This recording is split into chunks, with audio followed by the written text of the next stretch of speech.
The point is that his legacy is being coddled, is being manipulated. The truth is not being told. I'm gonna show you how great I am. We're not worthy. I said, empty your mind. I want you to listen to me. I'm going to say this again. I did not have sexual relations with that woman.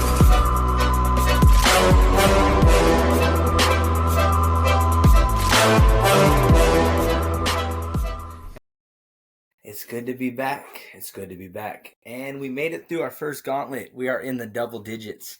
And I feel like we're cycling back through. I think we've hit just about all the subjects. We've done politics, kind of. We've done music. We've done sports. We've done film. We've done pop culture. We're cycling back through. We're going to double dip. We're going to go back and hit one of those subjects all over again. But this time it's going to be super personal.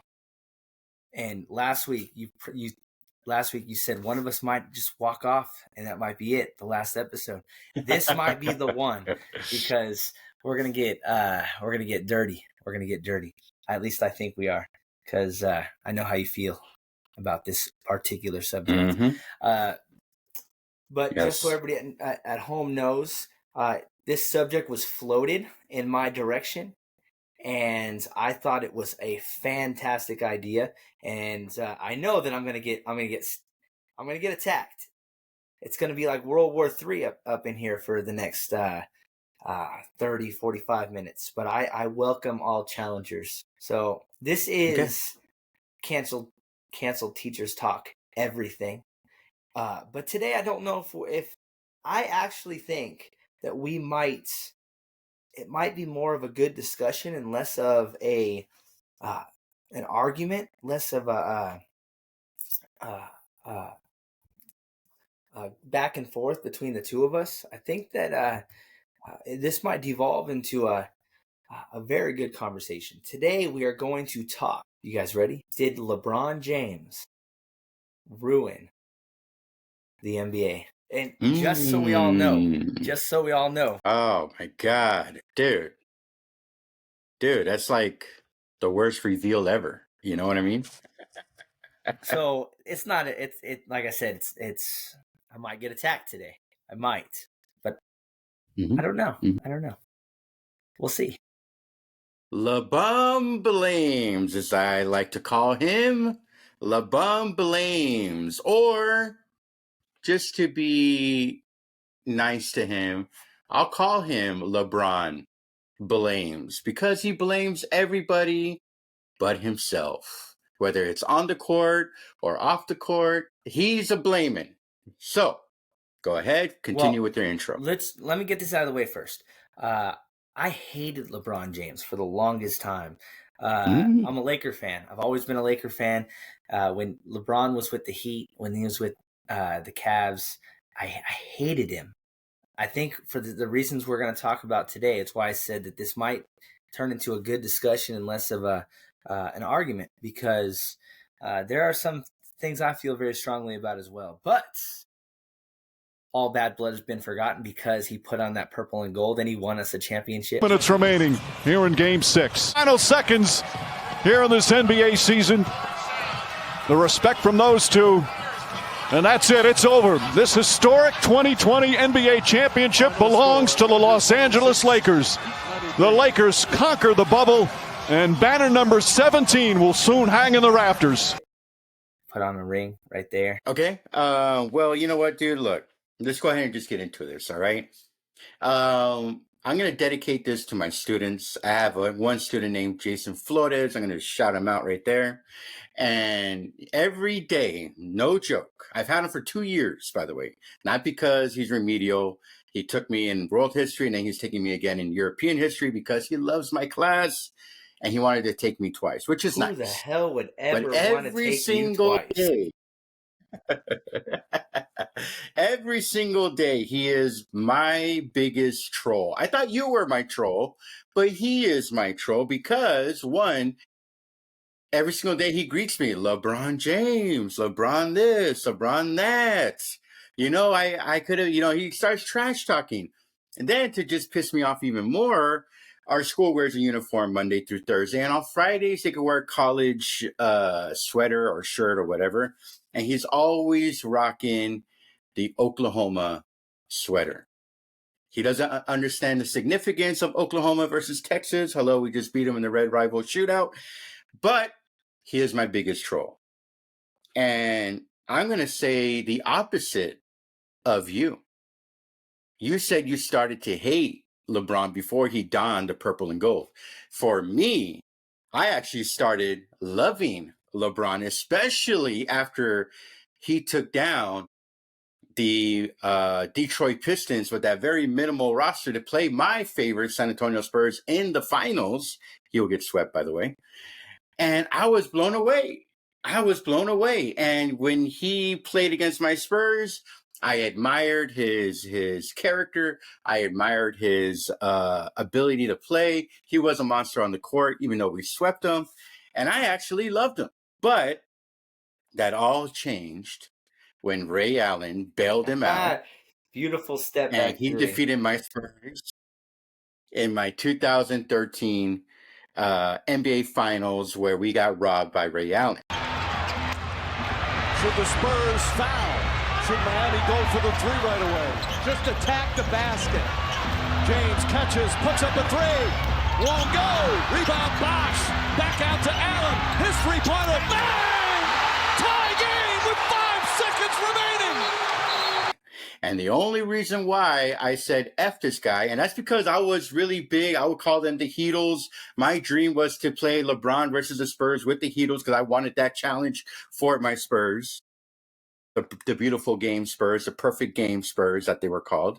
I didn't give them that nickname. Magic Johnson, LA Laker, gave them that nickname. And when they won the championship, and they gave him the MVP, and they gave him the championship trophy, and they're sitting at the end while they're being indoctrinated with the confetti coming down, he starts over-bloviating with his trophy, like, yeah, this is all me, when he should know, he should be on his knees giving Ray Allen the greatest version of a thank you of all time. So that is where my fragmentation of LeBron blames began. Go ahead. So the big question is, the $1 million question that we want to talk about is, did he ruin the NBA? Before we get into that, to even scratching the surface of that question, I have to ask you, what do you think we mean by that question? How do you think he ruined the NBA? In what way? I think when he came in on the height, or I guess you can say the end of the Laker dynasty, 2002, 2003, if I'm not mistaken. When the Laker dynasty was over, the main faces of the league were Kobe Bryant, Shaq, Tim Duncan, Kevin Garnett, those guys. But after he went through his bumps, right, and the Spurs played him, and when he was with the Cavs, Tim Duncan said something, and Tim Duncan's my guy. Tim Duncan said something to him that made the NBA, in my opinion, here's my conspiracy theory, look at him and say, okay, now we can adjust the league to cater to LeBron blames, which is Tim Duncan tells him, this is your league now, after they swept him. Hey, man, I love how you're on 15 minutes, man. Stay that way, man. Stay that way. You're going to drive these guys. This is going to be your league in a little while. But I appreciate you giving us this year. And what that tells me is that David Stern at the time, the commissioner, took that and he's like, okay, if this guy is going to be the league, the new face of the league, not really a good looking guy. Yes, he is a physical freak, blessed by the genetic lottery, everything, all that good stuff. His game is not really polished, but he is a bull in a china shop. They started adjusting the rules for him. And in doing so, they created space in the league so that his physicality would not hurt him in the long term. that was the start of it. There's many more angles I want to talk about. We're going to talk about today, but that is the start. What do you think of that? Go ahead. So it's Talk to me, Goose. I'm trying to put my thoughts into one coherent take. I think that it was a perfect storm. I don't think that it had anything to do with the rules changing. We already know, we've had this conversation. Steph Curry comes along and he stretches the court. He makes the three-pointer sexy. And I think that is really what allowed for LeBron James to take to become the centerpiece of the NBA. Because as all these shooters started to appear, and as the court started stretching, and as people started shooting from further and further away, players that were physically dominant and knew how to drive from the three-point line, the Russell Westbrooks, the LeBron James, the Giannis, those players became physically dominant in a way that I don't think would have existed in the past. Not that LeBron James wouldn't have been successful in a different era, but Russell Westbrook would not have been what Russell Westbrook was. Giannis, who came in as is less polished as LeBron James and then ended up being MVP. I think because the court became so much bigger, these players that could dominate the key by driving became more important, or they became more imposing. I mean, you can name a whole bunch of players that, I mean, look at Jokic. Jokic is a big that can stretch the court, and he puts himself in really good situations because so many players play outside the three-point line now that there's less players in the key. I mean, most fours have to play small. You don't see too many teams that run a big four and a big five. So for somebody like LeBron who can drive and drive and drive, that takes somebody out of the key. That gives him an advantage, especially since he is a physical freak. I think that's what allowed for him to become what he became. Let's go back in time a little bit. In the 90s and 80s, the game was changing, especially from the 80s to the 90s. 80s was ran by Magic Johnson, was ran by Larry Bird. You could throw in Isaiah Thomas and the Detroit Pistons, right? That was a brute physical league. They were rebounding from the 60s and 70s where the NBA was not even getting any primetime slots. As a matter of fact, they were just showing recordings of the games when you would watch them on the weekends. But then the 80s comes along. Magic, like I said, Magic, Bird, Thomas, Rodman, all those guys, Michael Jordan, of course, comes in. And it's a splash, right? It's kind of the start. You're talking about perfect storm. It's a storm that is brewing. And when it finally brewed and became that perfect storm or gargantuan storm was actually in the 90s where, guess what? They shifted the game for Michael Jordan. So this whole talk of changing the game for a single person, it's happened before, not just in basketball, but in other sports as well. But going back to the 90s, now they were like, okay, let's take away the physicalness where you cannot punch anybody anymore. You cannot throw somebody on the ground or elbow somebody if they burn you on a dunk or trying to go in on the baseline. Let's tone it down a little bit. Let's still make it physical, but let's not wimp it out completely. And you would see final scores like 85 to 90, 101 to 94. Like the game was still competitive. When Kobe and Duncan and Shaq were taking over the league, Kevin Garnett were taking over the league, it was still competitive in the early 2000s. I remember when the Spurs played Detroit Pistons in the championship the year before, or the 2 years before LeBron did with San Antonio.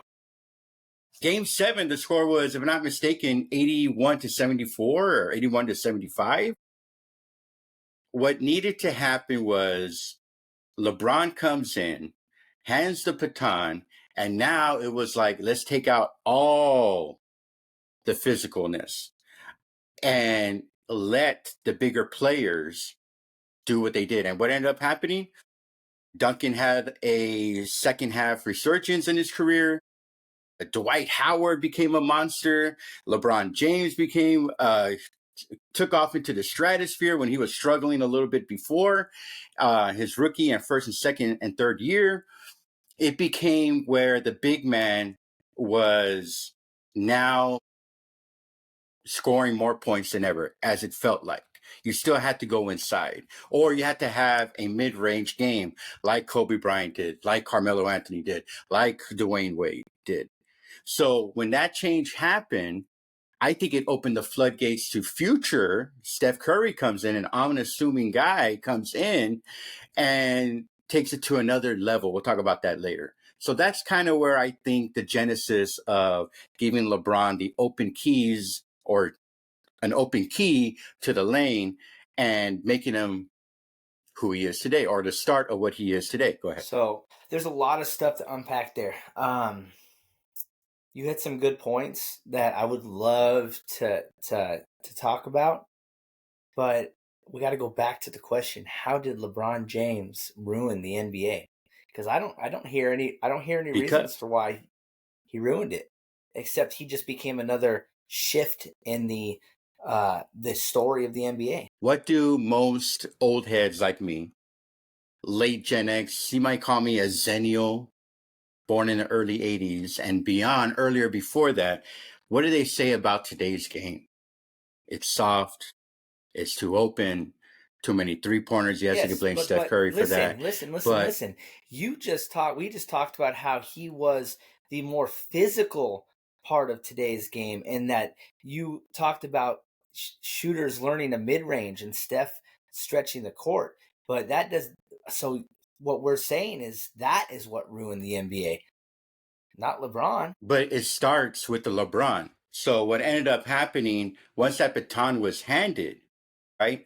Now it was, well, let's open it up a little bit more, right? Not to the extent that it is today, but now we're going to start softening penalties, or calls. I don't say penalty, that's more football, but more whistleblowing, to where LeBron can have the freedom. Kobe Bryant benefited off of this as well. Dwayne Wade benefited off of this as well, to make the mid-range jumper a little bit more elusive. And you can no longer put the elbow on the back when this change happened. Because why? They wanted LeBron and these 2 and 3 position players to now take over the game, to now have an easier time. Let's take out the physicality, where now the defender, who is a slow 7 foot, 4 or 5 position guy, he cannot put an elbow. He cannot lean anymore. And so what ended up happening, guys like LeBron, they didn't have to worry about backpedaling in, going for the fadeaway. It was now just, if you have a good mid-range game, you can now take over the league. I mean, let's look at Dwayne Wade. I would say he wasn't a top, I don't think he made first team All-NBA until he won his first title against the Mavericks, okay? If you see Dwayne's game evolve in the early part of his career, it's when that expansion happened to soften the game for guys like LeBron, for guys like Dwayne Wade, so they can make that mid-range jumper. When he took over game 3 and on, when they went on a 4-game sweep after losing the first 2, it was because Dwayne took over and he couldn't stop him in the mid-range or even stop him in the lane, because nobody can no longer put him on his ass or put him down or anything like that. So to me, that 2005, 2010 range, that was where they started coddling LeBron James and players of that ilk, and softened the league tremendously, in my opinion. All right. So I'm going to challenge that, because as you were talking, okay, you sparked a thought. I know. Google, yeah. So according to my sources, there was an average of somewhere between 22 fouls a game and 24 fouls a game in 1988. In 2024, 21.4 fouls a game. There are less fouls called in today's basketball than there were in the 80s. So your argument that it's a softer league. If there's less foul calls today, then I don't know where your argument of softness comes from. If there's less calls today, that answers my question. Nobody's calling the fouls anymore. They're letting them play. They're letting them go in. They're taking the physicality out.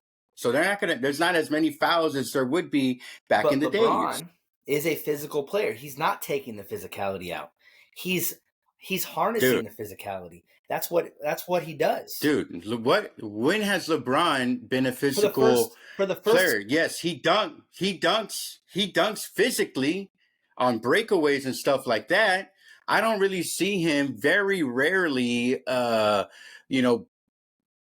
putting his backside like the old school days. It hit the first 5 years. The first 5 years of his career. The first 5 years of his career, he was a drive first player. The biggest argument about why LeBron James wasn't one of the best in the league is because he did not have a consistent mid-range 3-point shooting. He was a that's a problem for him. Physical drive first shooter. Yep. That's what put him on the map. Mm-hmm. So your argument that he wasn't physical is incorrect. He was known as a physical force. He is a physical. Okay, let me correct myself. He is a physical force, but a physical player, I will say no. I think there is a huge difference. When he's on a breakaway, yes, that is a freight train I do not want to stand in front of, right? But it's because the league has expanded since 2005 and on to where he has those open lanes now. When you're a point guard, he plays point guard a lot, or the two guard a lot. When they're on top of the key and they want to go inside, guess what the defender can do? It can hold you up front. They can't do that anymore. Now they have space to dribble and cross over and go left and go right and pop up and shoot and everything. Back in the 80s and 90s, you had to be able to physically push off and create your own first quick step to create space. That is not available anymore. What blows my mind when I watch today's NBA game, and I can't watch it that well, is the fact that they let these point guards come all the way to half court, and then when they get to the 3-point line, there's still a 5-foot gap in between the defender. That did not happen back in the days. Why? Because LeBron comes in, they see the opportunity. He was already killing it. He was already a huge high school guy, and I remember that time as well. They wanted him to fly. They wanted him to jam. They wanted him to average 28 to 30 or whatever, how many points he averages a game. That killed what the game used to be. And to me, it's just unrecognizable now. And we'll get to that. Go ahead. I don't think that the correlation between the rule changes and the rise of LeBron James are even the same thing. I think that maybe coincidentally they happened within 10 years of each other, but I don't think that they changed the rules for LeBron James in any stretch of the imagination. Because you can see throughout LeBron's career there is an evolution to his game. Like I just brought up, he could not shoot worth a crap at the beginning of his career, and then now he shoots a lot more from the outside because he has lost a step, so to speak. So he has to stretch the court a little bit better. I think, and I'm going to lean towards your argument here just for a second, because I don't necessarily disagree with you. I just think that you're looking at it the wrong way. I think that, going back to what I said earlier, the NBA is a shoot first league now. Back in the day, I mean, because I coach basketball. The easiest shot in the game is a what? It's a layup. Mm-hmm. That is not dunk. What we have in the NBA anymore. It's a shoot. Mm-hmm. It's a shoot first league, and it's not because of LeBron James, because he couldn't shoot worth a crap. But that's what I'm trying to say. What he started is what led to the evolution today. I will agree with you. Steph Curry, James Harden, Kevin Durant, those guys took it to the next level. So now that they already opened up the floor, what this league has become now, it is beyond stretch. Like I said, there is no defense pretty much anymore. Okay, look what happens when a old school defender comes into the league. they're kind of, unless they are perimeter defenders like Kawhi Leonard or Patrick Beverly, those kind of guys, right? It's very hard for them to be as successful as they would have been back then. And what I'm trying to get at, to come back to this, is that LeBron opened the door to what it is No, now. I have a hot take. I agree with you. Those guys made it wide open, Steph Curry, Durant, those guys. And that has given LeBron James the longevity he has. What is he playing now? 23, 24 years now? 23. I think he's on year 23. Something like that. That would not happen if it wasn't as open. Why? Because nobody plays physical. If you knock LeBron James on the ground legitimately, because he is king flopper after all.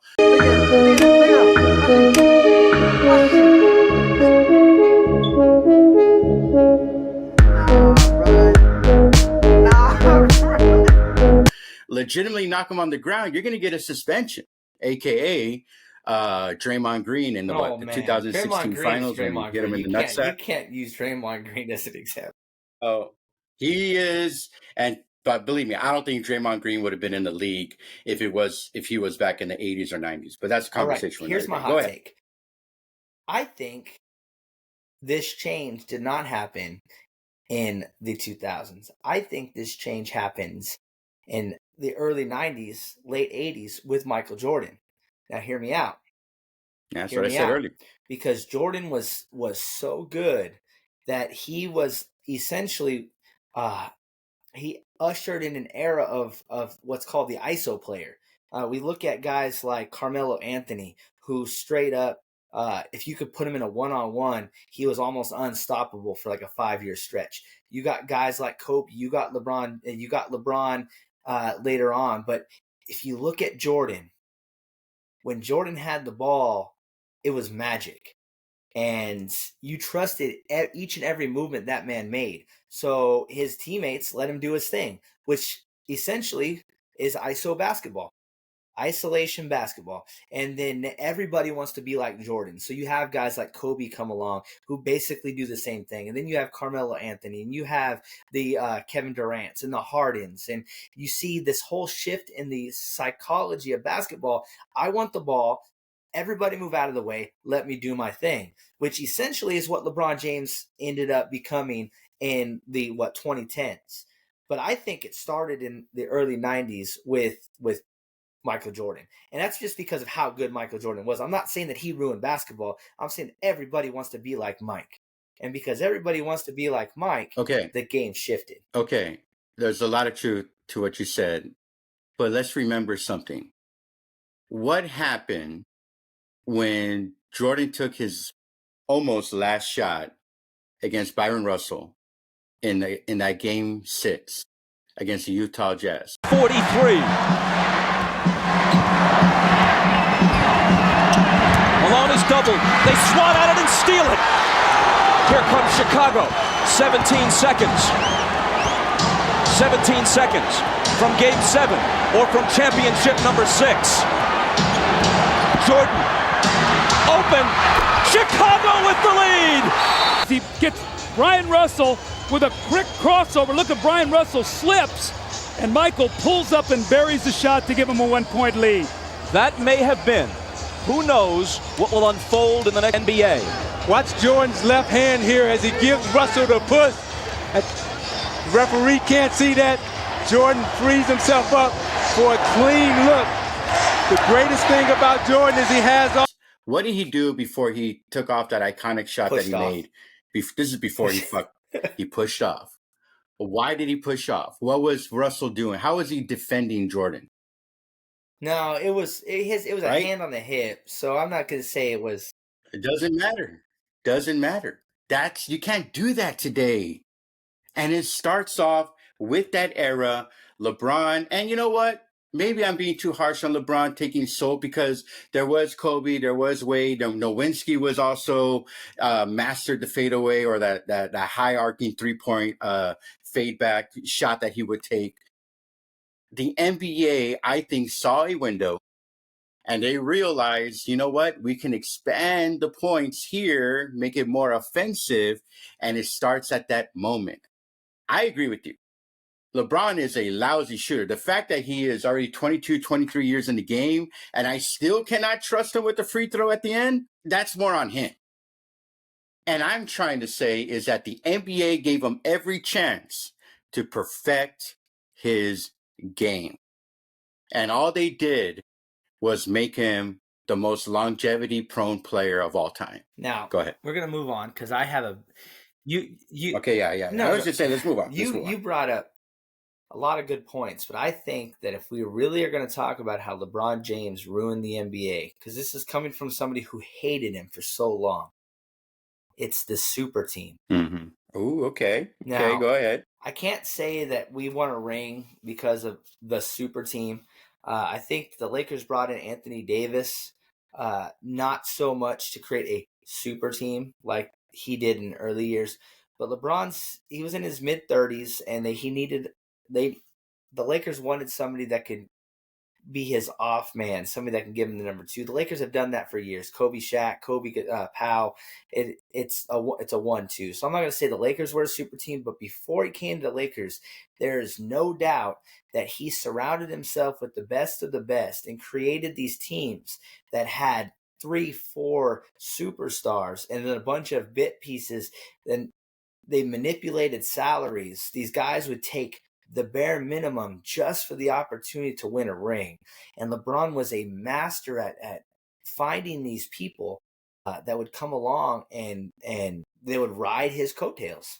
And not just him. I mean, he had Dwayne Wade, and he had, it doesn't matter where he stopped. Cleveland, Miami. I mean, you can argue the Lakers, but because look, he's got freaking Luka now. So, I think that if you're going to argue that he ruined basketball, it was that. Before LeBron James, we did not have this, I have to create a super team to win a championship. Did it happen? Yes. Did these good players find each other every once in a while? Absolutely. Look at Jordan, Rodman, and Pippen. Jordan and Pippen were they were together, but Rodman came on later, and obviously 3 Hall of Famers. You look at the Showtime Lakers had a million different pieces, and they weren't all from Los Angeles. They brought people in. So these super teams came along every once in a while, but now in the NBA, it's almost like you have to have a super team to compete. That's how I think he ruined the NBA. I agree with you. 100%. I'll give you credit for your Showtime Lakers. My sister growing up, she was a huge Magic Johnson Showtime Laker fan. So the way I combated her, because brother and sister, I can't like the same team my sister does, right? I was a big bad boy Detroit Piston fan before I became a San Antonio Spurs fan. What bothered me about those Lakers of the Showtime was the fact that how in the hell did they get the first pick of the draft to draft Magic Johnson? And they got it by trading Gail Goodrich to the, I want to say, New Orleans Jazz at the time. And how in the hell did they get James Worthy a few years later for the number 1 pick as well? And I think that was to trade, I think they traded, what's the name? To Milwaukee. Okay, anyways, not the point. But what I do respect out of those Lakers is that those were homegrown players. They drafted them through the system. It's like my San Antonio Spurs. They got that dynasty by drafting through the system. Not 100%, because Kareem wasn't a Laker. That's what bothers me. That's what bothered me back then, even as a 7-8-year-old kid, was like, how did they get the first pick if they had Kareem? But it was what's the name? Buss. Who was the original owner? Jerry Buss, right? He was just a genius. He understood that Gail Goodrich was aging out at this time, and he still had enough cachet to get that first pick. But I actually agree with you, going back to your original point, this whole idea that he brought in the super team. Now, I know a lot of commenters will say, well, Boston Celtics brought in Kevin Garnett, Ray Allen to Paul Pierce and Rajon Rondo. And my thing was, those guys were already old at that time. They were kind of, in my opinion, weren't the same players they were in the late 90s, early 2000s. So when they came in, it was kind of more experimental. What LeBron did, and I agree with you, it kind of feels like now you're not going to win unless you got a super team or get lucky in the draft like the Spurs or Golden State Warriors of the teams. So I looked up super teams just to get an idea. And then you have the Celtics of the 60s, you have the Showtime Lakers of the 80s, the Celtics of the 80s, all drafted. Celtics of the 80s, all drafted. The Bulls of the 90s when they brought in Rodman. Then you have the Celtics. You brought in the Celtics. And then you have the Miami Heat. In 30 years of basketball, there was 4 teams that would be considered super teams. And then since that Heat team, you have the Warriors, the Nets that failed, the Lakers, the Bucks, and then you have the LeBron James team. So we're talking in the first 30, 40 years of basketball, there was about 3 or 4 legitimate super teams. And then since LeBron James, there's been 4 super teams. So let me ask you a question. How did you feel about the announcement that he made to go to the Heat? The answer to the question everybody wants to know. LeBron, what's your decision? In this fall, man, this is very tough. In this fall, I'm going to take my talents to South Beach and join the Miami Heat. Miami Heat. That was the conclusion you woke up with this morning. That was the conclusion I woke up with this morning. The decision. The decision. Yeah, there you go. Well, so he wanted a championship, and he didn't think Cleveland was going to give him one. Which realistically, he pushed and pushed and pushed, and they weren't building anything, or they weren't bringing in the pieces that he needed. It was his chance. I think the decision was a good decision in my mind. Looking back in hindsight, I hated those teams, but looking back in hindsight, as an athlete, if I want to win a ring, going to a place that will give me the keys and let me make the decisions, bring in my boys to get myself a ring. I mean, that's the perfect scenario. It could have been a bunch of different teams. But the question is, who had cap space? Who was going to allow him to be basically the GM? And what team had the resources? And I'm not talking about just basketball oriented. It's Miami. Like, it's easy to talk people to move to Miami. It's Miami. Nobody wants to move to New York. That sucks. But go live on a beach in Miami? Absolutely. So I think the decision in hindsight was beautiful. It was a great decision. It won him his rings. It changed basketball forever. Now, I mean, he just had his decision 2.0. And I guess 100 million people. He's enabling drinking. 100 million people logged on to see because they thought he was going to announce his retirement, and it was a gimmick. That's the power of the decision. So let me continue that. Not only was the league, go back to our first topic, coddling him on the court, but then the media would start to coddle him. Let me give you an example. One of the main things that the media does for LeBron James is always give him the benefit of the doubt. Now, some people would say, well, he deserves it. He's played 22, 23 years. He deserves all that. He changed the game. He made the TV contract to what it is today because people want to tune in to watch him. And to an extent, yes, they are correct.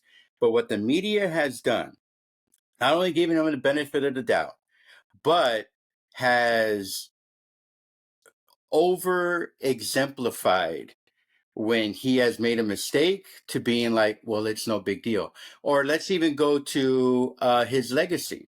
Oh, him playing this many years, it's great for the league. It's not great for the league.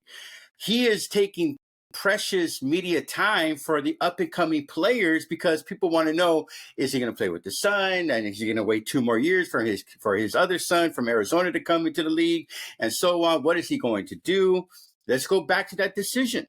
Look, this was a time when I was a big LeBron fan. I loved it too. I would be chanting, I would say the Heatles, annoyingly. But when you go to his overall legacy, there's this acceptance, to me, of a lot of mediocrity. He has 4 rings and I think 6 or 7 losses. I don't know. You could look that up. You're the info guy. 2 of those rings are from shortened seasons. No talk about that. He has a legit 4 rings. I know you know where I'm going to go, but going back to my Spurs, people don't give them the credit for having 5 rings. They say they have 4 rings. Why? Because of the 99 shortened season. Why doesn't LeBron get that heat? It is never brought up. I literally think I am the only man on earth to ever bring that up. Not even the original LeBron James hater, Skippy Bayless, one of my goats, by the way, has ever even brought that up. Let's go to another example. The 99 shortened season was only 50 games. 55 games. COVID season was only shortened by 7 games. So we're talking, it was still 70. And the 2012 season was, I think, a few more games than when they beat Durant and Harden. That was another shortened season. It doesn't matter. Every team played. It's not like half of the teams did not play. And let's go back to the COVID. A lot of players didn't play in the COVID because they didn't want to contract. A lot of teams did not play. And yes, they got paid anyways. Happened with baseball as well, if I'm not mistaken. Another example is everybody thinks that when he beat Golden State, when Golden State broke the all-time wins record, everybody says that it was, he came back from 3-0. One of the few sport franchises to ever do it. And no, it wasn't. It was actually 2-1. And then it became 3-1. So people are walking blindly when they're coming to this man's legacy here. And it bothers the living hell out of me. The fact that he's playing this many years. And yes, what's going to happen to a player that plays that many years? Is he going to break the all-time points record? Of course. But does anybody talk about that? No. Who is Kareem? Kareem was overrated. He's damaged the legacy of what the NBA history is. Also, the narrative for him can be 100% beneficial. No player has ever done what he has done. I know there's a lot of reasons for it. We won't get into the reasons. I remember because he's not getting touched. When he was 38 years old, going into his 38-year-old season, they were like, well, no player has ever averaged more than 8 points a game in the history of the NBA at 38 years old. We're now 4 seasons later, and he's still averaging 25 or more. And you could say it. Wait, didn't Jordan, when he came back with the Wizards, average he was 21, 37. 22? I thought he played until 40, didn't he? No. I could be wrong. All right, go ahead. No player had ever averaged more than 8 points a game. I think it was 8.6 or something. And then he goes and he finishes in the top 10 in scoring. As much as you like to hate on that man, he is a freak of nature. We're never going to see a LeBron James again. It's like saying Tiger Woods hurt soccer. Tiger Woods hurt golf, or Shohei Ohtani is hurting baseball. These guys are just, it's a perfect storm of athleticism, pure talent, and the game is built to support that player. I don't think it's LeBron James' fault. I don't think that he's hurt basketball. And I think that a player will come along again in 10, 15 years and change the game again. I actually think that Steph Curry changed the game more than LeBron James did. So, I mean, I don't hate on Steph Curry. I think we just like to hate on LeBron James because he just irks people. He's a king flopper for sure. Nobody hates on Steph like they do on LeBron James. And what does he have? 1 ring less? 1 more ring, and we're not even having this conversation. Steph Curry is the best player in the last 20 years, which, I mean, that I might argue that. Steph Curry definitely has had more of an effect on basketball than LeBron James. So this argument of LeBron James... Be another episode, for sure. But we don't hate Steph Curry. I don't know what it is. LeBron James is... He's not an angry basketball player like Draymond Green. So you can't hate the man on the court. He does all kinds of stuff for the communities off the court, but yet for some reason everybody hates him. Another thing that bothers me to LeBron ruining the NBA is that they're giving him, he's just a winner, when his final series is a losing record. Not only that, controversial take here, because I've seen it. I've seen LeBron James quit numerous times on the court. And what do his apologists say? Well, I would have quit too if I was losing by 15 in the start of the fourth quarter. I would have quit also, like, when are we going to let this man's legacy be certified for for his character on the court and not quitting? Numerous. I remember when the Spurs were playing against him when we finally beat him. And in the start of, I think somewhere around the middle of the second quarter, they were beating us by 15 points, if I'm not mistaken. Now, yes, we were up 3-1. The game was in San Antonio, but that is a moment where you always see all the greats, Kobe Bryant, Tim Duncan, like, okay, we're going to fight and scratch. If we lose, then they're the better team. When there's a point in that game where Kawhi Leonard brings the ball up court and shoots a three-pointer to finally take the lead. Okay? And you just see the face of LeBron like, oh my God, we just lost. And then like throughout the rest of the game, I think the Spurs went on a crazy like 20-something to 2 run after that. And LeBron James just quit. I've seen him do it time and time again. When he is pouting on the court, he'll start flopping around. He blames J.R. Smith for not taking the shot. You're the leader of the team. Okay, he did not take the shot, but you do not blame. And he does that little, what are you doing? The meme. We've let him get away with, in my opinion, moments where he could take his legacy to a stratosphere where I cannot even debate it, to just being this flimsy aftermath of, I did not want to see that, especially from a guy like LeBron. You never saw quit from Magic. You never saw quit from Isaiah Thomas. You never saw quit from Michael Jordan. You never saw quit from Tim Duncan. These guys, they were going to go down on their sword if they have to. I've seen LeBron James pout and whine and take himself out of the game completely, whether he's still playing physically and just be going through the motions, to him being on the court with the towel over his head in defeat. That is also what bothers me, and it's how has that ruined the league? It's giving other players today to give the people the idea, I'm only going to play on my talent, not on my grit, and that is an issue completely. Well, I think that this is where we're going to have to agree to disagree, because there were plenty of times where those players you mentioned walked off the court early or quit in frustration. Michael Jordan quit. He left early in blowouts all the time. There's more than one time where Michael Jordan left early. I know because I just looked it up. Okay. Okay, he did do it against Isaiah Thomas, but that wasn't a win-loss thing. That was like, I hate your guts thing. He did not quit. He played until the game was over. This is the part where we overlay the times Michael Jordan is quitting. But we don't remember those things because it's Michael Jordan. I think it's just, like I said, we love to make LeBron James the villain, and I hated him too for the longest time. And I'm not going to say I like him now. I mean, I put up with him. He's actually been a Laker longer than he's been anybody else now by this point.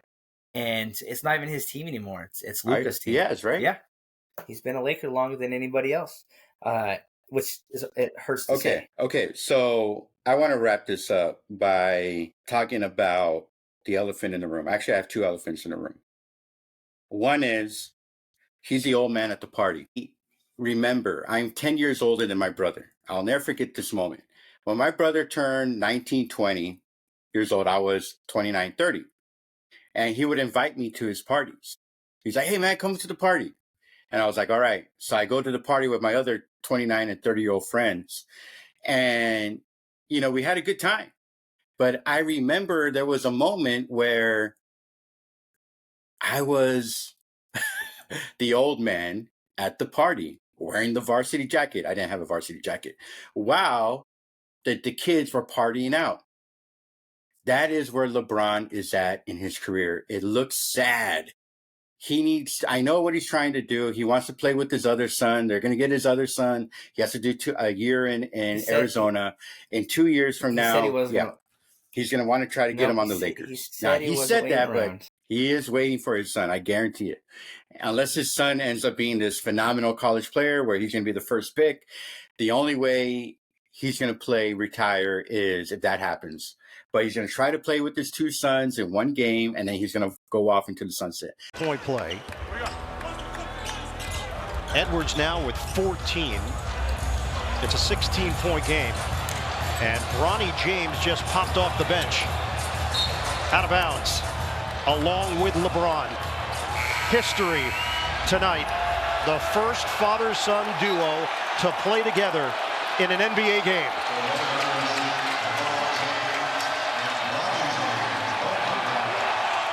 This is all in the family.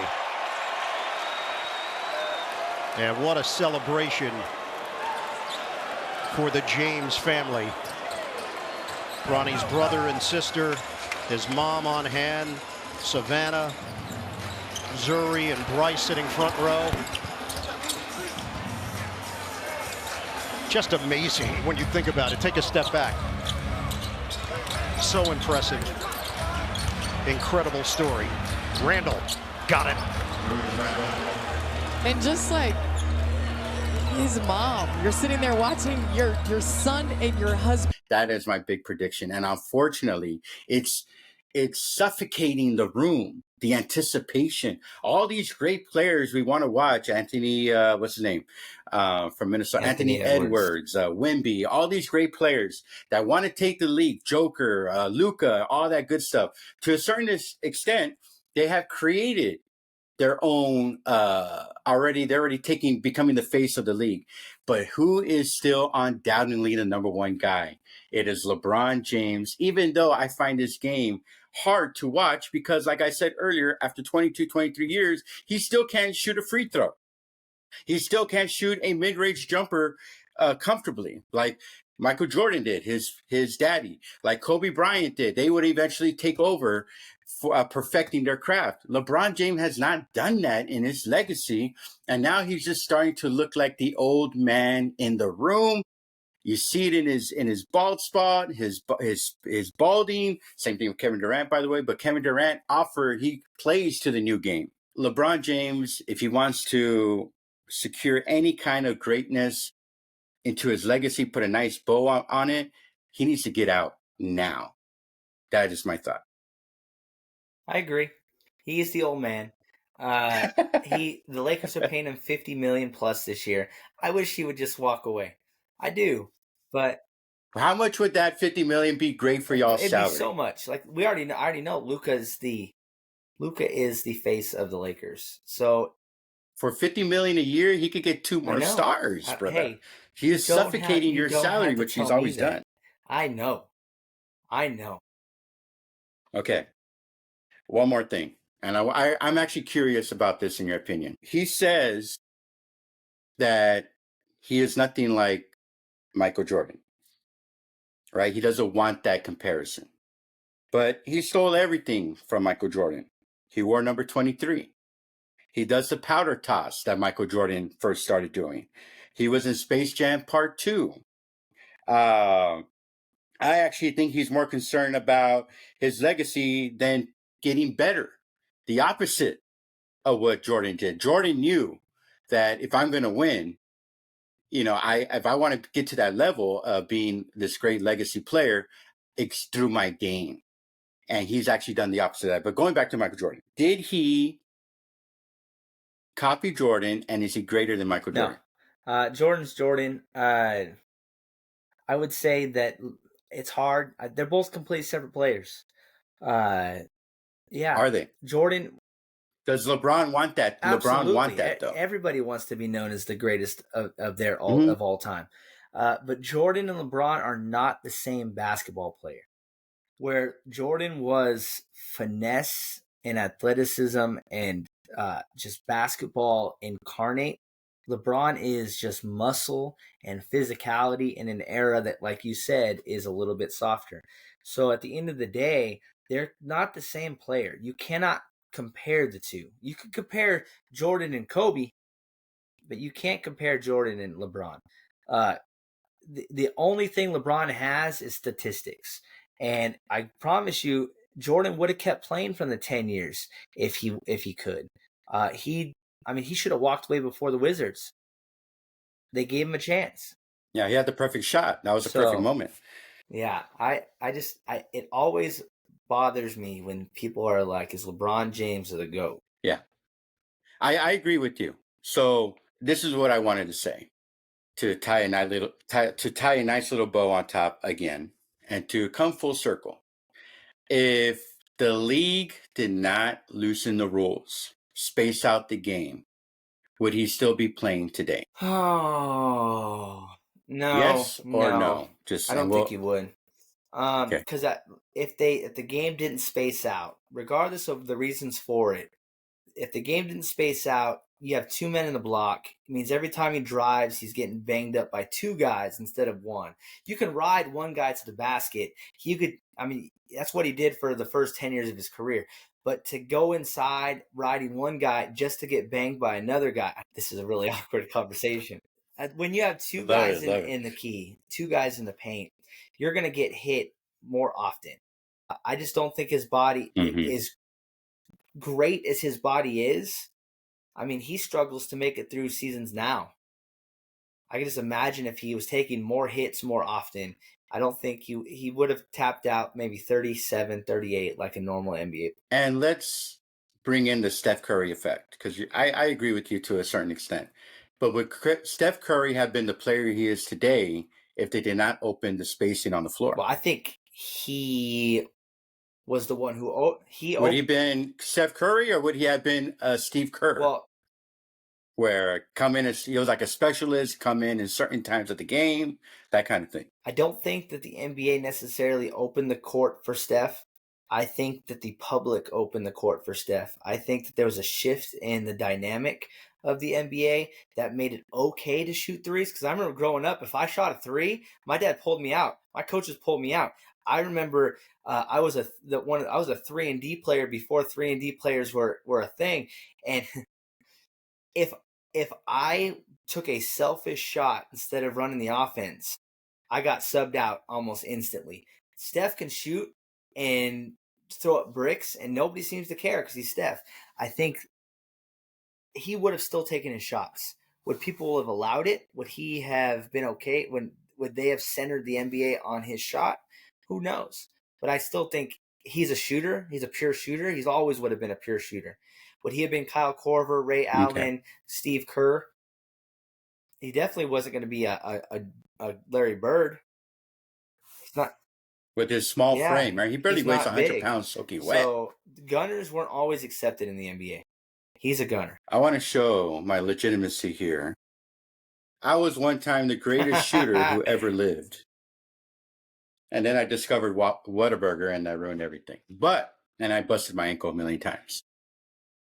Considering I was a three-point shooter in the late 90s, I hate what I see in the game today. And unfortunately, it killed players like Dwight Howard. I remember he was on the rise, and then they expanded the game. He was done. They chose Steph Curry over Dwight Howard.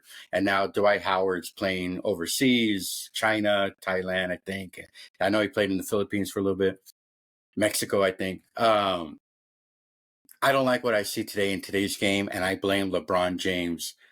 80% of what I see. I'll leave it at that. And I'll agree.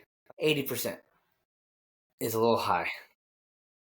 But he does definitely deserve some of the share of the trajectory of the NBA. So would you say the NBA is unwatchable now? No. I think that I'm going to say this and you're going to hate it. There's more skill in the NBA now. Okay. Well, there's more skill because there's no defense. You understand what I mean? Dribbling's better. Dribble moves are better. Yeah, because they're letting the guards and the 3s and 4s dribble the ball. No. But before, every player is an Allen Iverson nowadays. Back in the old days, Allen Iverson was a god. Nowadays, every guard needs to have handles like AI. No. Yes, you're correct. But what happened to the NBA is there's no hand checking, there's no spacing with the hand or anything like that. Now you have When I time was to dribble. playing, if you try to come hand check me, I'm going right past you. You can't play hand check basketball anymore. Too athletic. And I know you can't play anymore. But what the NBA is now, it allows the athletic player, to have those handles because they're not going to be guarded. There's going to be a 2 to 3 foot, 5 foot gap in between, and you can shake and bake all you want. All right. We can go back and forth. All right, we'll end it at that. All right. Oh, okay, I will. I feel like we're going to have to have a part two. Maybe Steph Curry. Maybe. I'm down with that. A little hot take here for a lead on to our next episode. I don't have LeBron James in my top 10. I have Steph Curry in my top 10. We'll leave it at that. Well, that's a hot take. But we are Cancel Teachers Talk, everything and anything. And like I said, I do feel like this was more of a discussion. We didn't necessarily argue. We broke apart a conversation that obviously a lot of people have had before. We agreed, we disagreed. We didn't really come to a consensus. We both agree that LeBron James was part of the change of basketball. Whether he was or wasn't, I guess we'll have to put a pin in that discussion, because I think Steph Curry was the player that ruined basketball. Wow. Okay, until then, thank you guys for watching. Don't forget to like, subscribe, comment, all that good stuff. And until next week, every new episode, every Monday and Thursday. Go Spurs, go. Lakers are going to win a ring. I'm going to show you how great We're not worthy! I said, empty your mind.